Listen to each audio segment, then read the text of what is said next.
I bought the lakefront property for peace, privacy, and the view. It was my sanctuary until the HOA president decided it wasn't mine anymore.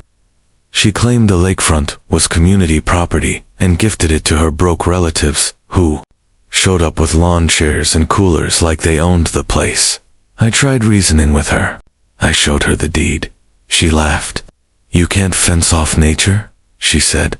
That's when I knew this wasn't just ignorance. It was war. The next morning, I woke up to find a barbecue pit and a tent pitched on my shoreline. I stood there in shock. A full-on family campsite had appeared overnight on my property. Lawn games, kids, yelling, the smell of grilled meat. It was like a park, except it was my backyard. I confronted the family members. "This is private land," I said. They shrugged. HOA said we could use it. I reported the incident to the HOA board, expecting backup. But the president smiled smugly and said, "Community members have every right to enjoy the lake. You'll get used to it." I didn't get used to it. I got a surveyor, and what he told me changed everything. The surveyor paced my backyard with GPS equipment and a determined look. He wasn't just measuring lines, he was validating my ownership. After an hour of silent work, he looked up and said, "It's clear. The lakefront's yours. Every inch of it." Armed with legal documents and fresh proof, I returned to the HOA board. Their reaction, dismissive. The president scoffed. "Those lines may be yours on paper, but they don't mean anything in this neighborhood." She was wrong. They meant everything. I filed a formal complaint and discovered the president had a long history of bending rules and breaking them. While filing my complaint, I stumbled onto public records and whispers from neighbors. Turns out, the HOA president had bent zoning laws to build her patio, turned blind eyes to unpaid dues from family members, and strong-armed board votes with shady tactics. My formal complaint wasn't just about land anymore. It was about power abuse. I shared the documents with a lawyer and asked, "Can we do more than just reclaim my lakefront?" His smirk answered the question. We could. We weren't just going to expose her. We were going to make it impossible for her to hold on to her position. Armed with evidence and legal muscle, we drafted a petition to oust the president from the HOA board. I wasn't the only one fed up. Neighbors who'd stayed silent came forward with stories of intimidation, favoritism, and broken promises. Within days, whispers turned into signatures. Board members who once backed her began to distance themselves. Harat, the next HOA meeting. The room was electric. A once composed president now stumbled through excuses as residents demanded answers. I watched as the petition was handed over, backed by dozens of signatures and damning documents. She tried to spin it, said it was all a misunderstanding. But the board had heard enough. They voted to begin an investigation, and until it concluded, she'd be suspended from her position. Outside, her relatives packed up their gear from my shoreline, no longer so confident in their borrowed authority. But the damage was done, and I still had a lakefront crawling with entitlement. So I picked up the phone and called the fence contractor. The fence contractor arrived with measuring tape and sketches, asking one simple question. "How far do you want to go?" I pointed to the shoreline, outlined the exact boundary confirmed by the surveyor, and said, "All the way." It wasn't just about blocking access, it was about reclaiming peace. We planned for a solid, elegant design that didn't just deter trespassers, but made a statement. This land has a rightful owner. Neighbors watched the preparations with mixed looks, some curious, some quietly supportive. The former president's relatives pretended not to notice when construction began. So did the threats' anonymous notes, late-night complaints, and one visit that changed everything. Construction began smoothly, but tension simmered just beneath the surface. On the second night, I found a crumpled note slipped under my door. "You're ruining the neighborhood. Stop now." No signature, no explanation, just spite. Then came the midnight complaints. Someone calling the city about unauthorized construction. The contractor assured me we had every permit and regulation covered. Still, the harassment intensified. It reached a boiling point when the former president herself showed up during the install, arms crossed and eyes blazing. "You're dividing this community," she hissed. I didn't flinch.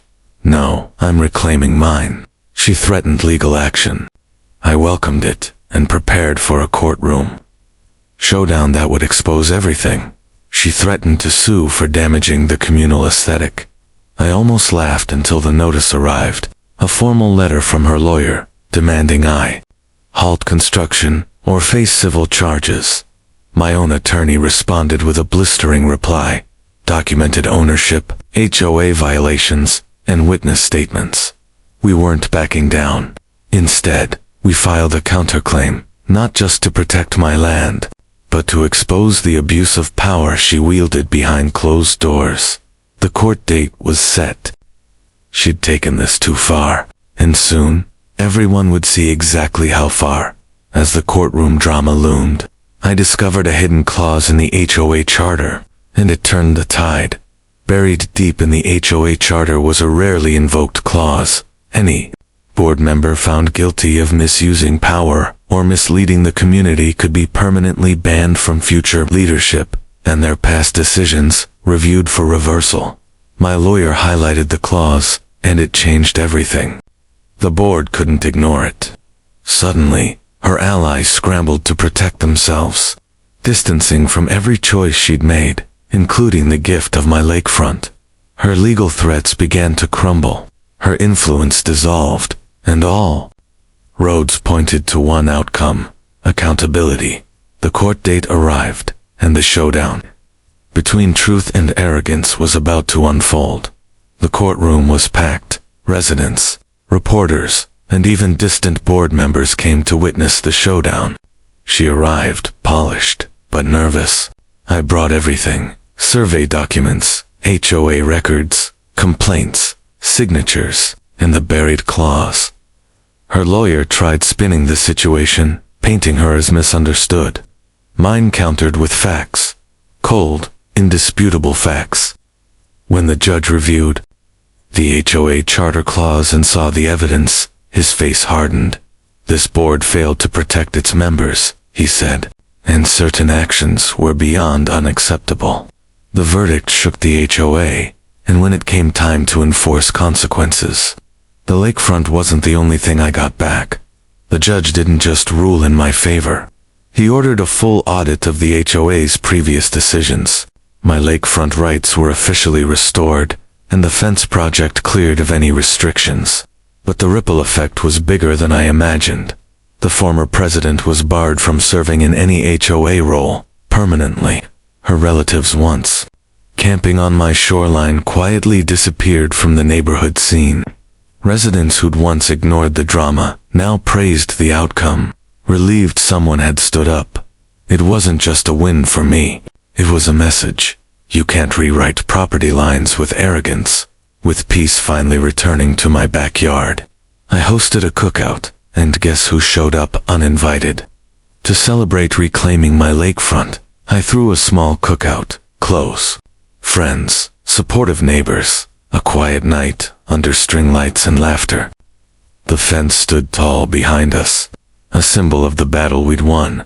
And then she showed up, the former HOA president, uninvited and unannounced, walked down the path with a forced smile. "Just wanted to congratulate you," she said. People fell silent. I nodded politely, but didn't offer a plate. This was no reunion, it was a reminder. She lingered for a few minutes, made awkward small talk, and left as quickly as she arrived. Her presence stirred old tension, but it didn't ruin the moment. If anything, it reinforced what I'd fought for. That night, I realized something. The fence didn't just keep others out. It gave me back control. As the cookout wound down and guests trickled out, I sat by the fire pit, staring at the calm lake and the strong silhouette of the fence. It wasn't just a barrier anymore. It was a boundary of peace, a line drawn not just in dirt, but in dignity. For months, my life had been entangled in power plays, entitlement, and unwanted chaos. The fence marked an ending, but more importantly, a beginning. My space was mine again, my home, my rules, my serenity. Even the silence felt earned. But before I closed this chapter, I had one last move, a letter that would seal it all with finality. Before retiring the battle from my mind, I wrote one final letter, not to the board, not to the president, to the neighborhood. A simple message delivered through the HOA's bulletin. Boundaries matter. Not just fences, but respect. Let this be a reminder. Personal property is not communal preference. Thank you to those who stood by truth. It wasn't angry or dramatic, just final. Weeks later, I noticed subtle changes, fewer boundary violations, friendlier exchanges, and even a new board more attentive to rules. The lakefront, still mine, still quiet, still home.